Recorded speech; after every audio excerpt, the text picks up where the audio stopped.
రచయిత్రి గారు ప్రతి చిన్న విషయం కళ్ళ ముందు జరుగుతున్నట్లు ఎంత చక్కగా వర్ణిస్తారు కదండి. అలా వర్ణించటం అంత మామూలు విషయం ఏం కాదు. మీ ముందు ఉన్న సీన్ మొత్తం వర్ణించడానికి ప్రయత్నించండి. ఇంపాసిబుల్. నా వల్ల అయితే అవలేదండి. నా చుట్టూ జరుగుతున్న దృశ్యాన్నంతా మాటల్లో పెడదామని పెన్ను పేపర్ పెట్టి కూర్చున్నాను. అస్సలు ఒక్క లైన్ కూడా రాయలేకపోయాను. ఇదే మన రచయిత్రి గారి ప్రత్యేకత. ప్రతిదీ సూక్ష్మంగా వర్ణించగలరు. మన కళ్ళ ముందు జరుగుతున్నట్టు మన కళ్ళ ముందు ప్రత్యక్షమయ్యేటట్లు చేయగలరు. మనం అక్కడే ఆవిడికి బాగా కనెక్ట్ అయిపోతాం. ఆవిడ అంటున్నారు, ఏదైనా మొదట్లో బాధపడినంత ఇదిగా తర్వాత ఉండదు. ఆ బాధ పూర్తిగా తగ్గకపోయినా కొంతవరకు ఉపశమనం పొందుతాం. కరెక్ట్ కదండి. మరపు అనేది దేవుడు మానవులకిచ్చిన ఒక మ్యాజికల్ వరం. కాలం గురించి ఇలా చెప్పారు రచయిత్రి గారు. ఎంతమందికి ఎన్ని జ్ఞాపకాలని మిగిల్చిపోయిందో, ఎంతమందికి ఎన్ని అనుభవాల్ని నేర్పించిపోయిందో, ఎంతమందికి ఎన్ని బాధ్యతలను అప్పగించిపోయిందో. ఈ కాలం ఏవైనా చేయగలదు. ఎంత బాగా చెప్పారండి. కథలోకి వెళ్ళిపోదామా? నాకేం పాలు పోవటం లేదు రుక్కమ్మ. ఏం చేయాలో అస్సలు తోచటం లేదు. నేనిప్పుడు పడుతున్న కష్టాలు చాలటం లేదేమో. భగవంతుడు నాకింకా కష్టాలు తెస్తున్నాడు అంది జమున నిట్టూరుస్తూ. రుక్కమ్మ లోపలికి వెళ్ళింది. జమున అలాగే నిలబడింది. ఇప్పుడు ఆ ముఖంలో తెచ్చిపెట్టుకున్న చిరునవ్వు లేదు. ఆ కళ్లలో ఆత్మస్థైర్యం లోపించినట్లుగా నిస్సహాయత కనిపిస్తోంది. ఆ చీరల షాపు వాడు తిప్పి పంపేయటంతో డబ్బుకి మరీ కటకటగా ఉంది. చేతిలో ఉన్నది అప్పు చేసి ఎంతో నమ్మకంతో ఆశతో వాటి మీద పెట్టింది. వాటి డబ్బు రాలేదు. ఇంట్లో గడవటమే కష్టంగా ఉంది. ఒక్కోసారి దీపుని బక్కయ్య బస్సులో తీసుకువెళితే 2-3 రూపాయలు ఖర్చవుతాయని తనే భుజం మీద ఎక్కించుకుని స్కూలుకి తీసుకెళ్లి వస్తున్నాడు. జమున పడే కష్టమేమిటో రుక్కమ్మకి బక్కయ్యకి బాగా తెలుసు. దీపుతో పాటు వాళ్ళ బాధ్యత కూడా తన మీదనే ఉంది. వాళ్ళ ముఖాల్లో ఆకలి నకనకలాడటం ఎక్కడ చూడాల్సి వస్తుందోనని జమునకి చాలా భయం. ఈ నిబ్బందులు ఇలాగే ఇంకో 2-3 వారాలు సాగితే ఆ పరిస్థితి కూడా వస్తుంది. జమునకి అది మరీ భయం కలిగిస్తోంది. ఈ జీవితం తనకి శక్తికి మించిన పనిగా ఉంది. ఈ ఇబ్బందులు దాటడానికి తన శక్తి ఓపిక చాలటం లేదు. జమున వరండా నుంచి శక్తి కూడా తీసుకుని నడుస్తున్న దానిలా షెడ్ లోపలికి వచ్చింది. సూర్యాస్తమయం అవుతోంది. అస్తమిస్తున్న సూర్యుడి అరుణ కిరణాలు కిటికీలో నుంచి గదిలో పడుతున్నాయి. ఆ షెడ్ లోపలికి అడుగు పెట్టగానే జమున నిర్విన్నురాలైంది. అక్కడ బెంచీ మీద కస్టమర్స్ కూర్చునే చోట ప్రసన్న కూర్చుని ఉన్నాడు. అతను యథాలాపంగా తిరిగేస్తున్నట్లు ఒడిలో పుస్తకం ఉంది. అతను జమునని చూడగానే లేచి నిలబడ్డాడు. ఇతను ఇంతసేపు ఇక్కడే ఉన్నాడా? అయితే ఇంతవరకు జరిగిన గొడవంతా విన్నాడన్నమాట. జమున ముఖం వెలవెలాపోయింది. అంతలోనే స్వాభిమానం సిగ్గు ముప్పిరిగొన్నాయి. అది గ్రహించినట్లుగా అతను తప్పు చేసిన వాడిలా పెరుకుగా చూశాడు. సమయం కాని సమయంలో వచ్చి ఆ ఇంటి ఆంతరింగిక విషయాన్ని వినటం తనే తప్పు చేసినట్లుగా ఫీల్ అవుతున్నాడు. ఇది అనుకోకుండా జరిగిన సంఘటన. తను కావాలని చేసింది కాదు. జమున క్షణంలో తనని తాను సంభాళించుకుంది. ఆ ముఖంలోకి ఎప్పటి చిరునవ్వు పరదాలా వేగంగా వచ్చేసింది. సిగ్గు స్వాభిమానం ఆ పరదా వెనక్కి వెళ్ళిపోయాయి. కూర్చోండి. ఎంతసేపు అయిందొచ్చి అంది. నేను వచ్చి పావుగంట పైనే అయింది. ఇక్కడెవరూ కనిపించలేదు. మీరు లోపల ఉన్నారేమోనని ఇక్కడికి వచ్చి కూర్చున్నాను. ప్రసన్న సంజాయిషి ఇస్తున్నట్లుగా నా కారు ఈ వీధి చివరనే సర్వీస్ సెంటర్కి ఇచ్చాను. వాడు చెప్పిన టైంకి ఇవ్వలేదు. మధ్యలో కరెంటు పోయింది. ఇంకో అరగంట పడుతుందని అన్నాడు. నేను సరిగా 6 గంటలకి ఇంకో చోటికి వెళ్ళాలి. మళ్ళీ ఇంటికి వెళ్ళి రావటం అంటే బద్ధకం వేసింది. మీ ఇల్లు ఇక్కడికి దగ్గరే కదా అని నడుచుకుంటూ వచ్చాను. దీపు ఉన్నాడేమో కాసేపు కబుర్లు చెప్పి వెళ్ళవచ్చు అనుకున్నాను. జమున టేబుల్ మీద కాగితాలు చకచకా సర్దుతూ కూర్చోండి. దీపుని బక్కయ్య ఎక్కడికో తీసుకెళ్లాడు. ఇప్పుడే వస్తాడు అంది. ప్రసన్న 2 అడుగులు వేసి టేబుల్ దగ్గరికి వచ్చి, ఇదిగో మీ కాగితం. గాలికి ఎగిరి వచ్చి క్రింద పడితే తీశాను అంటూ టేబుల్ మీద పెట్టాడు. జమున దాన్ని తీసుకుని చూసింది. బ్యాంక్ నుంచి డబ్బు ఇన్స్టాల్మెంట్ కట్టమని వచ్చిన తాకీదది. జమున నిట్టూర్పుని ఆపుకోలేకపోయింది. కాగితం డ్రాయర్లో పెడుతుండగా ఇంతలో బక్కయ్య వచ్చాడు. వెంట దీపు ఉన్నాడు. దీపు పరిగెత్తుకొచ్చి తల్లి కాళ్ళని కౌగలించుకుంటూ, మమ్మీ, దోవలో రవి కనిపించాడు. నాకు క్రికెట్ నేర్పుతానన్నాడు. నేను బ్యాట్ కొనుక్కుంటాను మమ్మీ. అలాగే, ఎవరొచ్చారో చూడు అంటూ ప్రసన్న వైపు వేలు పెట్టి చూపించింది. ప్రసన్నను చూడగానే దీపు కళ్ళు ఆనందంతో వెలిగాయి. అంకుల్ అంటూ అతని దగ్గరగా వెళ్ళాడు. ఇంతలో వాకిట్లో సైకిల్ బెల్ మోగింది. జమున, బక్కయ్య, ఎవరో వచ్చారు చూడు అంది. పక్కయ్య బయటికి వెళ్లే లోపలే ఒక కుర్రాడొచ్చాడు. అమ్మగారు, మా సేటు డబ్బు తెమ్మన్నారండి, నేను వచ్చి కలుస్తానని చెప్పు. కాదండి, మీకు రంగులిచ్చి నెలలైందట, మీరు డబ్బు ఇస్తానని ఇవ్వలేదట. 2-3 రోజుల్లో కట్టకపోతే ఆయన వచ్చి మీ ఇంట్లో ఏది కనిపిస్తే ఆ సామాను పట్టుకుపోతానని చెప్పమన్నారు. చెప్పావుగా, నువ్వెళ్ళు చిరునవ్వుతో అంది జమున. ప్రసన్న ఆ చిరు నవ్వు వెనుక బాధ గమనిస్తూనే ఉన్నాడు. అదేమీ ఎరగని వాడిలా, దీపు మనం కారు వరకు వెళ్దాం, వస్తావా అంటూ దీపుని తీసుకుని బయటకు వచ్చేశాడు. అరగంట తర్వాత దీపు పక్కయ్య ఇంటికి వచ్చారు. దీపు చేతిలో క్రికెట్ బ్యాట్ ఉంది. దానిని గాలిలో ఊపుతూ ఉత్సాహంగా వచ్చాడు. ఇదెక్కడిది అంది జమున. అంకుల్ కొనిపెట్టాడు. ఎందుకు తీసుకున్నావు కసిరింది. దీపు బిక్కమొహం వేశాడు. నువ్వే కొనిపెట్టమని అంకుల్కి డబ్బిచ్చావంటగా. వాడి బిక్కమొహం చూసేసరికి జమునికి జాలేసింది. వెంటనే వాడిని దగ్గరికి లాక్కుని గుండెలకి హత్తుకుంది. మన కష్టాలు ఇంకా ఎప్పుడు తీరుతాయిరా దీపు? కళ్ళల్లో నీళ్లు తిరుగుతుండగా లోపల అనుకుంది. ఇంతలో రవి వాళ్ళు వచ్చారు. వాళ్ళు 2 గంటలకు పైగా కూర్చుని సావనీరు గురించి చర్చించి వాళ్ళ అసోసియేషన్ కబుర్లు చెప్పి వెళ్లారు. రాత్రి అన్నం తింటుంటే రుక్కమ్మ సణుగుతున్నట్లుగా, ఆ రవి వాళ్ళని ఎందుకు రాణిస్తారమ్మా అంది. ఏమైంది రుక్కమ్మ? ఇంట్లో మగరక్షణ లేదు. ఆ పిల్లలు వచ్చిపోతుంటే నలుగురు 4 రకాలుగా అంటుంటారు అనని రుక్కమ్మ. మనం తప్పు చేయనప్పుడు మనకేం భయం అంది. మీరేమో ఇలా అంటారు గొణుక్కుంది రుక్కమ్మ. జమున ఇంట్లో టేబుల్ దగ్గర కూర్చుని ఉత్తరం రాస్తోంది. రుక్కమ్మ పిండి మరకు వెళ్ళింది. పక్కయ్య దీపుతో క్రికెట్ మైదానానికి వెళ్ళాడు. జమున చెంపకి చెయ్యి ఆనించుకుని తదేకంగా ఉత్తరం రాస్తూ అందులో లీనమైపోయినట్లుగా ఉంది. ఇప్పుడు ఆ ముఖంలో బాధ లేదు. ఏదో సుందర లోకంలో తిరుగాడుతున్నట్లుగా పరవశంగా ఉంది. జమున రాస్తోంది. అప్పుడు నా కష్టాలు తీరతాయి కదా, నేను అందరిలా గౌరవంగా సగర్వంగా బ్రతుకుతాను. దీపుకి అప్పుడు ఈ ఇల్లు ఎంతో బాగుంటుంది. ఆ క్షణం కోసమే నేను ఎదురు చూస్తున్నాను. దానికోసమే నేను తపస్సు చేస్తున్నాను. అందుకే ఇప్పుడు గడుపుతున్న ఈ జీవితంలో ఒంటరితనం, బాధ నన్ను అంటటం లేదు. ఇదంతా ఒక కలలా నన్ను తాకడం లేదు. మనిషికి ఆకలి వేస్తే గాని అన్నం రుచి తెలియదు. అట్లాగే కష్టాలు అనుభవిస్తే గాని సుఖంలో ఉన్న అసలు రూపం అర్థం కాదు. జమున తన లోకంలో ఉన్నట్లుగా రాసుకుపోతోంది. ఇంతలో అక్కడికి ఒక వ్యక్తి రావటం గమనించలేదు. పట్టతలతో బలశాలిగా ఉన్న అతను ఒక్క నిమిషం టేబుల్ దగ్గర కూర్చుని తదేకంగా రాస్తున్న జమునని అలాగే చూస్తూ నిలబడ్డాడు. జమున చెంపలు కిటికీలో నుంచి వస్తున్న సూర్యకాంతికి మెరుస్తున్నాయి. ఆ శరీరం నాజూకుగా బంగారు తీగలా ఉంది. మనిషిలో తపోవనంలో ఉన్న మునికన్య లాంటి నిర్మలత్వం. అతను ఆ అమ్మాయి ఈ లోకంలోకి ఇప్పుడప్పుడే వచ్చేటట్టు లేదని గ్రహించాడు. తన ఉనికిని తెలియచేస్తున్నట్లుగా తలుపు మీద వేళ్లతో కుట్టాడు. జమున తిరిగి చూసింది. ఆ కళ్ళల్లో సుందర లోకాల నుంచి ఈ లోకం వైపు చూస్తున్న దూరం ఉంది. నమస్తే జమునాజీ. వచ్చిన అతను చేతులు జోడించాడు. జమున పూర్తిగా ఈ లోకంలోకి వచ్చింది. చప్పున కాగితాలు మడిచేస్తూ, మీరా శాంతిలాల్, రండి కూర్చోండి అంది మర్యాదగా. శాంతిలాల్ లోపలికి వచ్చి అక్కడ కుర్చీలో కూర్చున్నాడు. జమున కాగితాలు డ్రాయర్లో పెట్టి సొరుగు మూసి వచ్చింది. శాంతిలాల్ వచ్చి రాని తెలుగులో, ఈ దారిన పోతున్నాం, ఒకసారి చూసిపోదామని. చీరలేవైనా మంచి ఉన్నాయా? మీరు అన్నీ చెందేరివిగా, మా కాటన్ది అమ్మరుగా అంది. చూపించండి, ఇది కూడా ట్రై చేస్తాం. మొన్న మీరు పంపిన కుర్రాళ్ళు వస్తున్నారు, అడ్వర్టైజ్మెంట్ ఇచ్చిన. అవునట, వాళ్ళు చెప్పారు, థ్యాంక్స్. జమున తిరిగి చూసింది. మీరెందుకు చెప్పాలా? మేమే చెప్పాలా మీకు? మీరెందుకండి? మీ దృష్టిలో మేము ఉండి మా దగ్గరికి వాళ్ళని పంపినందుకు. చీరలు చూపిస్తానుండండి అంది. చూపించండి. జమున షెడ్ వైపు వెళ్ళింది. అటెక్కడికి? చీరలు అక్కడున్నాయి. జమున వరండాలోకి వెళ్ళింది. మంచిది, నేను వస్తున్నా అంటూ వెంటనే బయలుదేరాడు. శాంతిలాల్ ఇల్లంతా చూశాడు. అక్కడెవ్వరూ ఉన్న శబ్దం కనిపించలేదు. జమున షెడ్లోకి వచ్చింది. బీరువా తెరిచి కాగితాల్లో పెట్టిన చీరలు తీసి టేబుల్ మీద పెడుతోంది. చూడండి, పట్ట ఎంత నాణ్యంగా ఉందో. ఈ రంగులు అంచులు బాగున్నాయని అందరూ అంటున్నారు. మొన్ననే ఒక ఫ్రెండ్ ఫారినర్స్ ఇద్దరికి ఇస్తే చాలా బాగున్నాయని అన్నారని ఉత్తరం రాసింది. అతడు చీరలను చూడటం లేదు, జమున ఒంటి కదలికలని, నడుం దగ్గర కనిపిస్తున్న శరీరాన్ని చూస్తున్నాడు. జమునాజీ, నీళ్లు కావాలి. నేను తెస్తాను. జమున వెళ్లబోయింది. మీరెందుకు? మీ పని మనిషిని పిలవండి.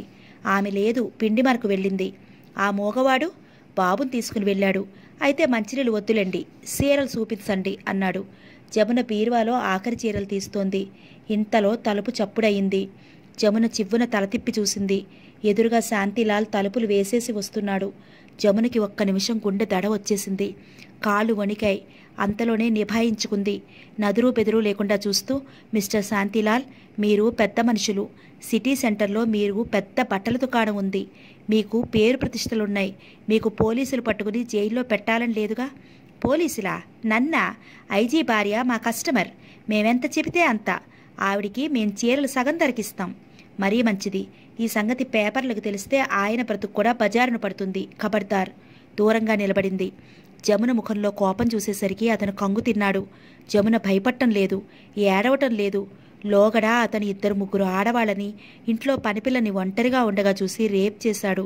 కానీ ఇలా నిబ్బరంగా ఉండి ఎదురు మాట్లాడేవాళ్లు ఎదురవ్వలేదు. అతను మాట్లాడినంత దూకుడుగా దగ్గరికి రాలేకపోయాడు. మర్యాదగా వెళ్ళి తలుపు తీయండి అంది జమున. జమున లోపల ఈ ప్రమాదం తప్పుతుందా, నేను దేనికి బలి అవ్వకుండా బయటపడగలనా అని భయం వేస్తోంది. మాటలతో తర్కం పడితే ఈ లోపల రుక్కం వస్తుందేమోనని ఆశ.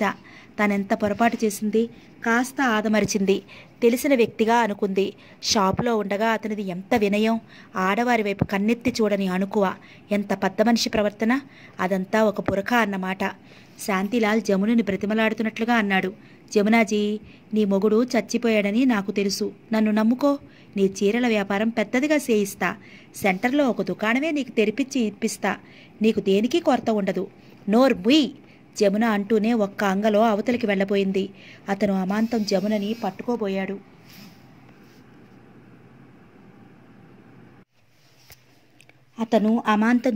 పట్టుకోబోయాడు. త్రుటిలో జమానా అవతలికి వెళ్ళిపోయింది. అతను పట్టు తప్పి గోడపైపు తూలాడు. కానీ మళ్ళీ అంతలోనే జమునకి తలుపు తెరవకుండా అడ్డం వచ్చేశాడు. జమున గభాలన క్రిందకి వంగి అక్కడ అద్దకం వేసే ఇనుప చట్రం తీసుకుంది. దాని పళ్ళు పైకి బ్రష్లా ఉన్నాయి.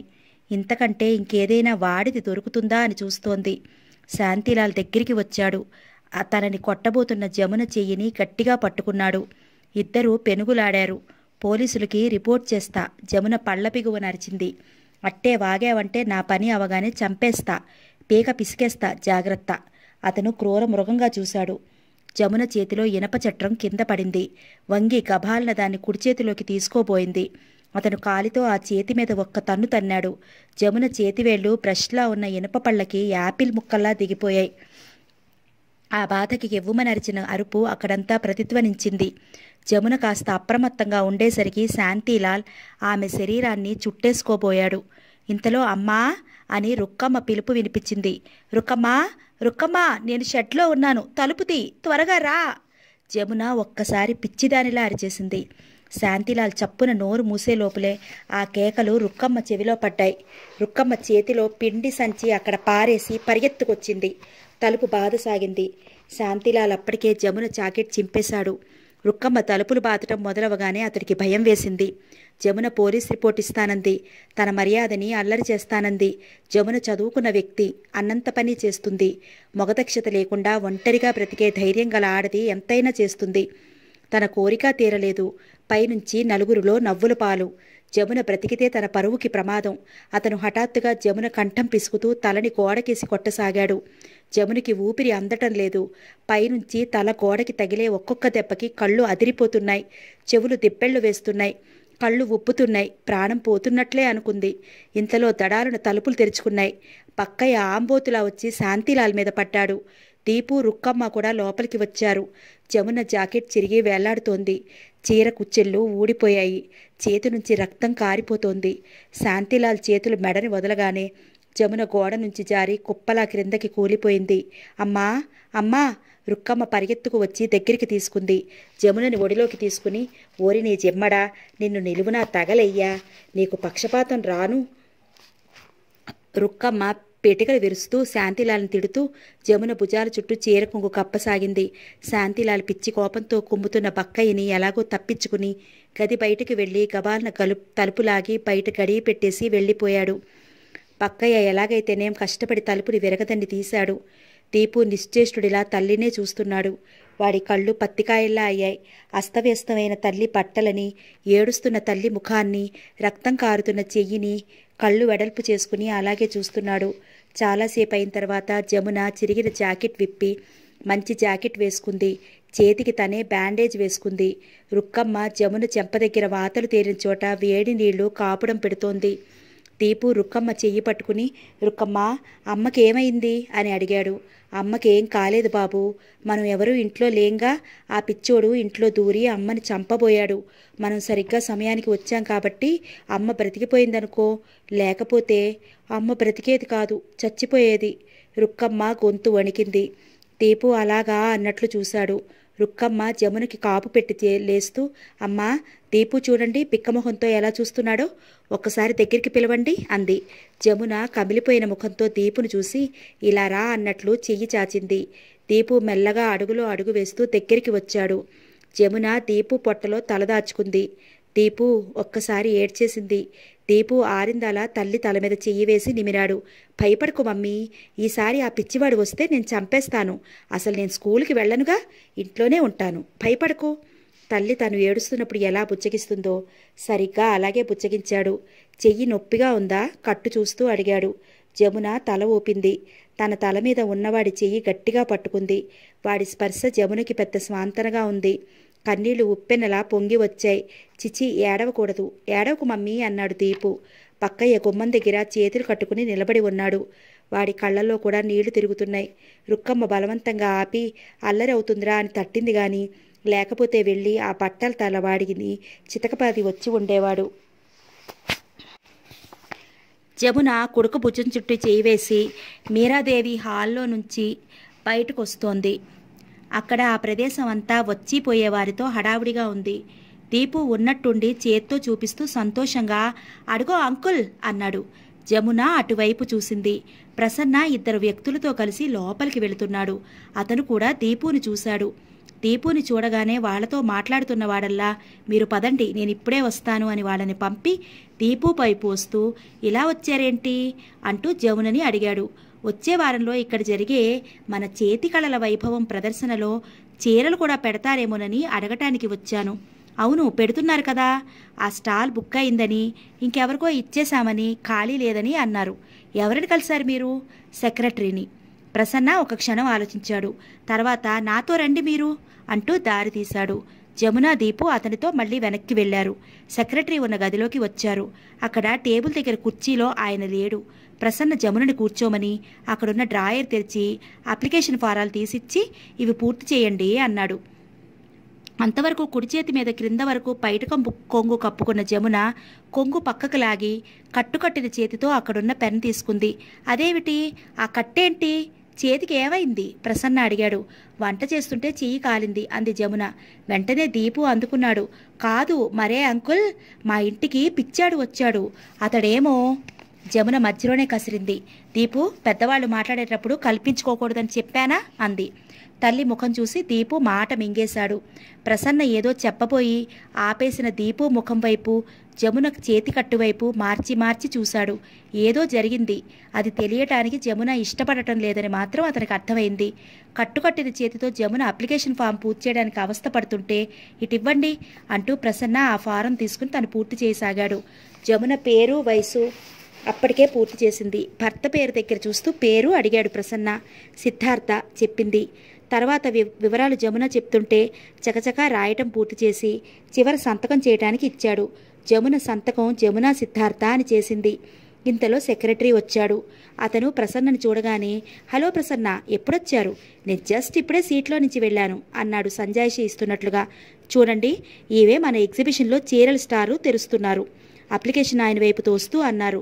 కానీ భాగ్యమ్మ గారు, ఆవిడికి నేను చెప్పాను, ఆ పల్లవి చీరల కంటే ఈ చీరలు బాగుంటాయి, నాకు తెలుసు అన్నాడు. ఓకే ఓకే అన్నాడు అతను. వెళ్దామా? దీపు వైపు చూశాడు ప్రసన్న. జమున లేచింది. ప్రసన్న ఆ ఇద్దరితో బయటికి వచ్చాడు. నేను డ్రాప్ చేస్తాను, కారు దగ్గరికి వెళ్తూ అన్నాడు. వద్దు, బస్టాప్ దగ్గరే, వెళ్ళిపోతాం అంది జమున. ఓకే పదండి. అతను నడక సాగించాడు. మీరుండండి, మేం వెళ్తామంది. పర్వాలేదు, బస్టాప్ దగ్గరేగా, నాకు కూడా వాకింగ్ అంటే ఇష్టం. ప్రసన్న వారితో కలిసి నడిచాడు. బస్సు వచ్చింది. ఖాళీగానే ఉంది. జమున బస్సు ఎక్కబోతూ ప్రసన్న వైపు తిరిగి, వస్తాను, థ్యాంక్ యూ అంది. ఎందుకు థ్యాంక్స్? మీరు ఎదురవ్వకపోతే నాకు ఎగ్జిబిషన్లో చీరలు పెట్టే అవకాశం కలిగేది కాదు అంది కృతజ్ఞతగా చూస్తూ. బస్సు కదిలింది. దీపు చెయ్యి ఊపాడు. ప్రసన్న హాలుకి తిరిగి వస్తుంటే అతని మనసులో ఒక మంచి పని చేశాను అనే తృప్తి లాంటిది కలగసాగింది. చీరలు పెట్టడానికి స్టాల్ దొరకగానే జమున కళ్ళలో కనిపించిన ఆనందం అతనికి చూడముచ్చటగా అనిపించింది. ఈ చేతికళల వైభవం ప్రదర్శన ఏర్పాటు చేస్తున్న సంఘానికి ప్రెసిడెంట్ తనే. జమున చీరలు స్టాల్లో పెట్టవచ్చుననే ఆలోచన తనకి గుర్తు రాలేదు. లేకపోతే తనే ముందుగానే ఆమెకి ఈ సూచన చేసేవాడు. అతను మెట్లెక్కి వస్తుంటే భాగ్యరత్నమ్మ ఎదురైంది. ప్రసన్న, ఇదేంటి? నేను రికమెండ్ చేసిన పల్లవి చీరలు క్యాన్సిల్ చేసి ఇంకెవరికో స్టాల్ ఇచ్చావట? అవును. ఎందుకని? ఆ చీరల కంటే ఇవి బాగుంటాయి. అతని కంఠం దృఢంగా అంది. భాగ్యమ్మ గారి ప్రక్కనున్న సరళ నవ్వింది. ప్రసన్న గారికి ఆడవారి చీరల సంగతి అంత బాగా తెలుసన్నమాట. ఈ మాట వినగానే అతని ముఖం ఆలోచనగా అయింది. ఆ పెదవుల మీద చిరునవ్వు ఎగిరిపోయింది. పిడికిలి బిగిసింది. ఇంతలో అక్కడికి సెక్రటరీ రావడంతో ఆ సంభాషణ మారింది. ఎగ్జిబిషన్ దగ్గరకు వచ్చింది. జమున స్టాల్లో పెట్టడానికి చూపించిన చీరలను చూసి భాగ్యమ్మ గారు పెదవి విరిచింది. వాటిని పక్కన పడేస్తూ, ఇవి మరీ నాసిరకంగా ఉన్నాయి. వారం రోజులు టైం ఇస్తాను. మీరు వేరేవి ప్రింట్ చేసి తీసుకొచ్చి పంపించండి అంది. ఈ మాట వినగానే జమున గుండెల్లో రాయి పడ్డట్టుగా అయింది. మళ్లీ చీరలా? ఇప్పటికే వీటికి చేసిన ఖర్చు రాక ఇబ్బంది పడుతుంటే జమునికి ఇది జరిగే పనిలా అనిపించడం లేదు. ఆ రోజు సాయంత్రం వంట చేస్తుంటే రుక్కమ్మ కూర తరుగుతూ ఉంది. అమ్మా, నేనేం మొక్కుకున్నానో చెప్పమంటారా? ఎగ్జిబిషన్లో మీ చీరలన్నీ అమ్ముడుపోతే ఏడాది పాటు శనివారాలు పచ్చి మంచినీళ్లు ముట్టుకోకుండా ఉపవాసం ఉంటానని మొక్కుకున్నాను. రుక్కమ్మ, చీరలు ఎగ్జిబిషన్లో పెట్టడం లేదు అంది జమున. రుక్కమ్మ ఆశ్చర్యంగా చూసింది. పెట్టడం లేదా? ఎందుకని? నిన్నటి వరకు అంతగా చెప్పారుగా. వాళ్ళకి ఉన్నవి పనికిరావట, కొత్త ప్రింట్స్ కావాలట. నా వల్ల ఎక్కడవుతుంది? కొత్తవెందుకమ్మా, ఉన్నవి బంగారంలా ఉంటేను. వాళ్ళకి నచ్చలేదు మరి. అయ్యో దేవుడా! రుక్కమ్మ కూడా నిరుత్సాహంగా చూసింది. మర్నాడు జమున బజారు నుంచి తిరిగి వస్తుంటే టేబుల్ మీద ఒక ఉత్తరం ఉంది. అందులో ఇలా ఉంది. జమున. ఆ సంబోధన చూడగానే జమున ఉలిక్కిపడింది. నిటారుగా అయింది. మీరు చీరలు ఎగ్జిబిషన్లో పెట్టకుండా విరమిస్తున్నట్టుగాను, ఆ స్టాల్ మిమ్మల్ని ఇంకొకరికి ఇచ్చేయమన్నట్లుగాను ఉత్తరం రాసి ఇచ్చారట. నేను మిమ్మల్ని రికమెండ్ చేశాను. మీరు నాకు కనీసం మాటైనా చెప్పకుండా ఇలా చేయటం బాగాలేదు. నేను ఇక్కడ ఎక్కువసేపు వెయిట్ చేయడానికి కుదరదు. వేరే అర్జెంట్ పని మీద వెళ్తున్నాను. ఈ నంబర్లో దొరుకుతాను. వెంటనే ఫోన్ చేయండి. ఇట్లు ప్రసన్న. ఆ ఉత్తరం చూడగానే జమునకి ఒళ్ళు మండింది. ఏంటా ఏకవచన సంబోధన? తనకి ఇతనికి పరిచయం ఎంతని ఏమనుకుంటున్నాడో. జమున పెదవుల మీద విరక్తి నిండిన చిరునవ్వు కదిలింది. ఏమనుకుంటున్నాడో తనకి బాగానే తెలుసు. తనకి ఇలాంటి అనుభవాలు, ఈ చనువులు, చోపటాలు కొత్తేమీ కాదు. ఒంటరి ఆడది, వయసులో ఉంది. ఏదో సాయం చేస్తున్నట్లు దగ్గరవటం, ఈ అభిమానాల వెనుక సాయం చేయాలనే తపన వెనక కోరికల తాచులు పడగలు విప్పి బుసలు కొడుతూనే ఉంటాయి. చిచి, చదువుకున్నట్లు సంస్కారం ఉన్నట్లు కనిపించే వాళ్లలో మరీ ఎక్కువ. ఆ వ్యక్తిత్వం, ఆ మర్యాద ఒక నటన. జమున నిట్టూర్చింది. ఈ ప్రపంచంలో మగవాళ్లంతా ఒకే రకమైన స్వభావం కలిగి ఉన్న వాళ్ళలా ఉన్నారు. ఆడది ఒంటరిగా కనిపిస్తే ఆమె నిస్సహాయం ఆధారం చేసుకుని దోచుకోవాలని చూస్తారు. ఈ ప్రసన్న వాళ్లలో ఒకడు. లేకపోతే ఏంటా చనువు? పొట్టుకోసి పేరు పెట్టినట్లు తను వాళ్లలో తను ఎంతకాలం నుంచో తెలిసినట్టు ఏంటా చనువు? జమునకి కంపరం పుట్టింది. చేతిలో ఉత్తరాన్ని చింపి ముక్కలు చేసి అవతల పారేసింది. దీపుని యాక్సిడెంట్లో రక్షించాడని తను కృతజ్ఞత చూపించింది. గౌరవంగా పలకరించింది. అంత మాత్రానికే ఇంత చనువా? ఇంత అధికారం తీసుకోవటమా? చాలు చాలు. ఈ పరిచయాన్ని ఇంతటితో నిర్మోహమాటంగా తుంచివేయకపోతే ఇంకో అవాంఛనీయమైన సంఘటన ఎదుర్కోవాలి. 2 రోజులు గడిచాయి. జమునికి బాగా జ్వరం వచ్చింది. రుక్కమ్మ బలవంతం మీద డాక్టర్ దగ్గరికి వెళ్ళింది. క్లినిక్లో నుంచి మందులు తీసుకుని తిరిగి వస్తుంటే బయట కారు కనిపించింది. ప్రసన్న అందులో ఎవరికోసమో ఎదురు చూస్తున్నట్లు కూర్చున్నాడు. జమున అతన్ని గమనించినట్లే వెళ్ళిపోతుంటే అతను ఇంతలో చూడనే చూశాడు. కారు డోర్ తెరిచి గబగబా జమున దగ్గరికి వచ్చాడు. నిలదీస్తున్నట్లుగా చూస్తూ, భలేవారే, నేనేమో మీకోసం వెయిట్ చేస్తుంటే మీరు నన్ను చూసి కూడా చూడనట్లు వస్తున్నారేంటి? ఆ జమున మాట్లాడలేదు. మీరు నాకు ఫోన్ చేయలేదేంటి? చెప్పేందుకు ఏమీ లేదు కనుక. మీరు మనసు మార్చుకోరా? మీరు అన్నిసార్లు అడగాల్సిన పని లేదు. ఇంకోసారి అడిగితే నాకు చిరాకు వస్తుంది. ఆ మాటలు సంభాషణ తుంచినట్లుగా ఉన్నాయి. నేను ఇంటి దగ్గర దింపుతాను రండి. అవసరం లేదు, అదుగో రిక్షా అంటూనే రిక్షా దగ్గరికి వెళ్ళింది. కనీసం ప్రసన్నతో వెళుతున్నానని కూడా చెప్పలేదు. పోనీ అనగానే రిక్షా కదిలింది. ప్రసన్న అలాగే తెల్లబోయినట్లు నిలబడటం జమున గమనించలేదు. జమున ఇంటికి వచ్చేసరికి ప్రసన్న ఇంట్లోనే ఉన్నాడు. దీపు కూర్చుని కబుర్లు చెప్తున్నాడు. జమునను చూడగానే అతను లేస్తూ, మీతో రోడ్డు మీద తర్కం ఎందుకని ఇక్కడికి వచ్చాను. జమున అతని మాటలు వినలేదు. అతన్ని పలకరించలేదు. గంటు పెట్టుకున్న ముఖంతో కొడుకుని చూస్తూ, దీపు, లోపలికెళ్ళి చదువుకోరాదు? ఎంతసేపు ఎవరు కనిపిస్తారా వాగుదామా అని చూస్తావు అంది. దీపు పిక్కమొహం వేశాడు. ప్రసన్న దీపు భుజం తడుతూ, మమ్మీకి జ్వరంగా ఉంది. అలాగే ఉంటుందిలే కోపంగా. దీపు, ఇంత క్రితం రోడ్డు మీద నన్ను కూడా అలాగే కసిరింది. వెళ్ళి చదువుకో అన్నాడు. దీపు తల ఊపి వెళ్ళిపోయాడు. ఇప్పుడు చెప్పండి అన్నాడు ప్రసన్న. ఏంటి చెప్పేది? నాకిష్టం లేదన్నానా? ఎటో చూస్తూ చిరాగ్గా అంది. కారణం ఏంటి? మీకు చెప్పాల్సిన పని లేదు. కారణం నాకు తెలియజేయటం మీకు కనీస ధర్మం. కారణం చెప్తే గాని ఇతను వదిలేటట్లు లేడు. అందుకే అంది జమున. ఆవిడ కొత్త ప్రింట్స్ కావాలని అంది. నాకు ఆ స్తోమత లేదు. ఈ మాట వినగానే ప్రసన్న ముఖం ప్రసన్నంగా అయింది. అదే సంగతి. నేను కూడా సరిగ్గా ఇదే అనుకున్నాను. నాతో ఆవిడ ఈ సంగతి చెప్పింది. కొత్తవి కొన్ని ఉంటే పబ్లిసిటీ బాగా ఉంటాయి. వాటితో పాటు ఈ పాతవి కూడా అమ్మవచ్చు. అది మీ మంచి కోసమే చెప్పింది. ప్రసన్న అటు ఇటు తిరుగుతూ అన్నాడు. మీ స్థితి నాకు తెలియదనుకున్నారా ఏంటి? ఆ డబ్బు ఏర్పాటు నేను చేస్తాను. జమున కోపం అడుచుకుంటూ ముఖం పక్కకు తిప్పుకుంది. ఒక్క నిమిషం చేతులు జోడించి, నాయనా నీకో నమస్కారం. మీ మగవాళ్ళు చేసే సాయాలు తెలుసు, వాటి వెనుక ప్రదర్శించే చేతలు తెలుసు. వెళ్ళిరా. ఆవేశంతో అనాలని అనిపించింది. పళ్ళ పిగువున ఆపుకుంది.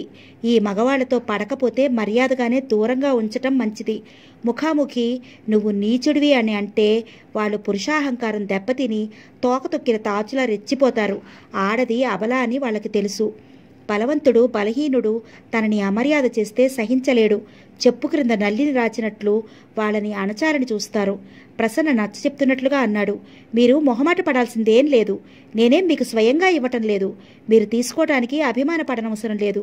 మా సొసైటీ కొంతమంది చేతికుర్తి కళాకారులకు పని కోసం లోన్ ఇస్తుంది. వాళ్ళు ఆ డబ్బుతో వస్తువులు తయారు చేసి మా సంస్థ ద్వారా అమ్మకాలు సాగిస్తారు. ఆ వచ్చిన డబ్బులో మేమిచ్చిన డబ్బు మినహాయించుకుని మిగతాది ఇస్తాం. అప్పులు ఇప్పటికి ఉన్నవి చాలు. ఏదో వస్తుందని ఆశపడటం, ఏదో చెయ్యటం, ఏదీ రాకపోవటం, అప్పు పెరగడం, ఇది నా జీవితంలో చరివిత చరణం అయిపోయింది. అప్పు తీసుకుంటే తీర్చగలను అనే ధైర్యం ఉండాలి. అది నాకు లేదు. ఆ భయం మీకొద్దు. మీ చీరలు అమ్ముడుపోయేటట్లు మేం చూస్తాం. ఆ బాధ్యత మాది. చూడండి, మీలాంటి ఆర్టిస్టులకి కళను సృష్టించడం వరకే తెలుసు. దాన్ని కాసులుగా మార్చటం మాలాంటి వ్యాపారస్తులకు తెలుస్తుంది. ఇది కళకి వ్యాపారానికి ఉన్న అవినాభావ సంబంధం. కళకి వ్యాపారపు ఆసరా ఉంటేనే దానికి గుర్తింపు, మన్నన. మేం మీ ఒక్కరికే కాదు, మా సంస్థ తరఫున చేతి వృత్తుల మీద ఆధారపడే ఎంతో మందికి ఇలా ఆసరాగా ఉంటున్నాం. వాళ్ళని ప్రోత్సహిస్తున్నాం. జమున విసురుగా అతని వైపు తిరిగింది. దానివల్ల మీకేంటి లాభం? లాభమా? ప్రసన్న చిన్నగా భుజాలు కుదించాడు. లాభం చాలా ఉంది. దీనివల్ల మా అసోసియేషన్కి కాస్తో కీస్తో మిగులుతుంది. ముఖ్యంగా మీ పేర్లకి గుర్తింపు వస్తుంది. ఈ కమిటీలో చాలామంది ఆడవాళ్లే. వాళ్ళ భర్తలందరూ ఉద్యోగాల్లో వ్యాపారాల్లో వెలగబెడుతున్న వాళ్లే. ఈ వృత్తులతో వాళ్ళకి క్షణం తీరదు. వాళ్ళొక డబ్బు సంపాదించే యంత్రాలు. ఈ ఆడవాళ్ళకి కారు, నౌకర్లు, చేతి నిండా డబ్బు, ఇలా అన్ని సుఖాలు ఉంటాయి. వాళ్ళకి కాలం గడవదు. ఏం చేయటమా, ఎలా ప్రొద్దుపోవటమా అన్నది సమస్య. ఈ భాగ్యమ్మ గారు ఉందే, ఆవిడికి ఎప్పుడూ చుట్టూ 10 మంది తిరుగుతూ ఉండాలి. హడావిడి అంటే ఆవిడికి చాలా ఇష్టం. మొదట్లో నన్ను చేరమన్నప్పుడు నేను వీటిని తీసి పారేశాను. చిరాకు పడ్డాను. తీరా ఆవిడ బలవంతంగా నన్ను చేర్పించిన తర్వాత నాకు తెలియకుండానే యాక్టివ్ వర్కర్నయ్యాను. ఎందుకంటే దీని మూలంగా కొంతమంది పేద కళాకారులకి, నిజంగా అవసరం ఉన్న వాళ్ళకి సాయం జరుగుతోందని గ్రహించాను. వారి ముఖాల్లో వారి వస్తువులు కొనుగోలు అయ్యి డబ్బు చేతికి వస్తుంటే ఎంత సంతోషం, ఆ కళ్ళలో ఎంత కృతజ్ఞత, ఎంతో ఉత్సాహం. ఇది చూస్తుంటే నిజంగా మనిషిని ఎన్నో కష్టాలకు గురిచేసే ఈ డబ్బుకి ఇంత విలువ ఉందా అనిపించేది. మీకు ఇంతగా ఎందుకు చెబుతున్నానంటే మీరు ఒక మంచి అవకాశాన్ని తిరస్కరిస్తున్నారు. అది నాకు చాలా బాధగా ఉంది. నేను ఈ 2 రోజుల నుంచి ఖాళీగా లేను. లేకపోతే అప్పుడే వచ్చేవాడిని. ఎంత బాగా చెప్తున్నాడు. అరటిపండు వలిచి చేతిలో పెట్టినట్లే. జమున మంచం మీద కూలబడింది. జ్వరం మూలంగా కళ్ళు మండుతున్నాయి. ఒళ్ళు విరక్కొట్టినంత నొప్పులుగా ఉన్నాయి. నాలిక సెగలు చిమ్ముతుంది. జమునికి ఈ మధ్య మనసులో ఆశ అనేది సమూలంగా చచ్చిపోయినట్లే అయింది. ఈ మధ్య తన వల్ల ఇంకేదీ కాదు అనే నిస్పృహ నిలువుగా ముంచేస్తోంది. తను దారిద్ర్యం అనే ఊపిలోకి కంఠం వరకు దిగిపోయింది. ఇందులో నుంచి తనకు విముక్తి లేదనిపిస్తోంది. ప్రసన్న ఒక అడుగు ముందుకు వేసి జమున కూర్చున్న మంచానికి ఎదురుగా వచ్చి నిలబడి నచ్చ చెప్తున్నట్లుగా అన్నాడు. మీకు ఒంట్లో బాలేదు. మీరు సరైన నిర్ణయం తీసుకోలేకపోతున్నారు. నేను లోన్ కాగితాలు తెచ్చాను. వాటి మీద సంతకాలు పెట్టండి. మీకు రేపు డబ్బు ఇంటికి వస్తుంది అంటూ జేబులో నుంచి కాగితాలు తీసి ఇచ్చాడు. పెన్ కూడా తీసి మూత తీసి ఇచ్చాడు. అమ్మగారు, ఎందుకంత ఆలోచిస్తారు? పెట్టండి అంది రుక్కమ్మ. జమున సంతకం చేసింది. Very good. ప్రసన్న ఆ కాగితాలు తీసుకుని వెళ్ళిపోయాడు. వెళ్లే ముందు రుక్కమ్మతో, రుక్కమ్మ, అమ్మగారికి ఒంట్లో బాలేదు, ఆ మందులు శ్రద్ధగా వేసుకునేటట్లు చూడు అని హెచ్చరిక చేసి వెళ్ళిపోయాడు. జమునకి మళ్ళీ ఒళ్ళు మండింది. తన ఇంట్లో తన పని మనిషికి ఈయనగారి అప్పగింతలేంటి? అదే ఆ అధిక ప్రసంగమే తనకి నచ్చదు. జమున తన మీద తనకే అసహ్యంతో భరించలేనట్లుగా కూర్చుంది. తనలో శక్తి లేదు. అతను అంతగా చెప్తున్నాడు కాబట్టి ఆఖరి ప్రయత్నం చెయ్యాలి అన్నట్లు ఆ సంతకం చేసింది. తను ఉపవాసాలు చేసినా పర్వాలేదు, దీపుని చదివించకపోయినా ఏం లేదు. కానీ ఈ అప్పులున్నాయే, ఇవి తనకి కంటి నిండా నిద్రపోనీయవు.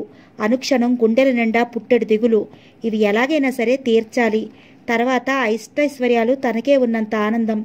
ఆ రోజు ఇంటాయన గలాభా చేశాడని రవి వాళ్ళని అడిగి అతని ద్వారా డబ్బు అప్పు తెప్పించి తీసుకెళ్లి ఇంటాయనకిచ్చింది. ఆయన డబ్బు తీసుకుని వంకర నవ్వుతూ, నాకు తెలుసమ్మా, నువ్వు డబ్బు తెచ్చి ఇస్తావని నాకు తెలుసమ్మా. అయినా నా పిచ్చిగాని నీ దగ్గర లేకపోవటం ఏంటి? బాబాయ్ గారు, నిజంగా లేవండి జమున చెప్పబోయింది. అవునమ్మా, లేని డబ్బు తెల్లారేసి కల్లా ఎలా ఊడిపడింది అంటాను. ఇప్పుడు తెలిసిందిగా, రంకెలు వేస్తే గాని నీ దగ్గర నుండి రూపాయలు బయటికి రావు. ఇంత జానవి అనుకోలేదు కూతురా. జమునకి ఆయన మాటలు ఎంత అవమానంగా అనిపించాయో. ఎన్నాళ్ళు ఈ విదిలింపులు, ఎన్ని సంవత్సరాలు ఈ అవమానాలు దిగమింగటం, ఇది దరిద్రం భరించటం నరక యాతనగా ఉంది. ఇదివరకు లోకం తనని చూసి నవ్వితే ఏడ్సిందిలే అనుకునేది. ఇప్పుడు ఆ నిర్లక్ష్యం చూపటానికి శక్తి చాలటం లేదు. జమునకి అలాంటప్పుడు అప్పు తీరింది అని, ఇంటాయన అప్పు తీరిందని తృప్తి లేదు. రవి వాళ్ళకి డబ్బు ఇవ్వాలి. ఈ అప్పులంటే విపరీతమైన భయం. ఎవరైనా వచ్చి నిలదీస్తే తనని ఆదుకునేవాళ్ళు ఎవ్వరూ లేరు. అయిన వాళ్ళందరూ తనని వదిలేశారు. తనకి చేయని నేరానికి శిక్ష విధించారు.